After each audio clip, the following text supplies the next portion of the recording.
কাতারের শিল্পনগরী সানাইয়া 50 স্ট্রিটে চালু হয়েছে বাংলাদেশি প্রতিষ্ঠান street 50 garage and car wash.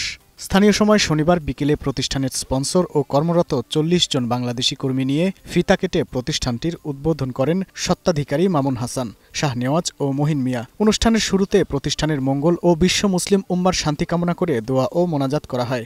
এ সময় উপস্থিত ছিলেন কমিউনিটির বিশিষ্ট ব্যবসায়ী হাসান আহমেদ, মোহাম্মদ শাহজাহান ও বাবলু মিয়া সহ অনেকে। এ সময় প্রতিষ্ঠানের উদ্যোক্তারা জানান, গ্যারেজটি চালু হওয়ায় শহরমুখী হতে হবে না নগরবাসীকে। সবাইকে নিয়ে এগোনোর জন্য আমার আপ্রাণ চেষ্টা এবং সবাই যেন সাথে থাকেন আগামী দিনগুলোতে, এটাই আমার প্রত্যাশা। সবার জন্য অফার চলবে ইনশাআল্লাহ 10 রিয়াল করে। সব গাড়ির জন্য কার ওয়াশ আমাদের অফার আছে, ইনশাআল্লাহ সবাই আসবেন। কাতারের যতগুলো গাড়ি আছে সবগুলো গাড়ির সার্ভিসিং করানো হবে, ইভেন কার ওয়াশ করা হবে। কার পুলিশ, কার ওয়াশ এগুলো কন্টিনিউ আমাদের এখানে আছে। 10 টাকা ছোট গাড়ি, বড় গাড়ি 20 টাকার জন্য আপনারা সবাই আসবেন। এই উদ্বোধনে আমি বাংলাদেশি এবং যারাই আছে সবাইকে অন্তরের অন্তঃস্থল থেকে স্বাগত জানাই এখানে আসার জন্য।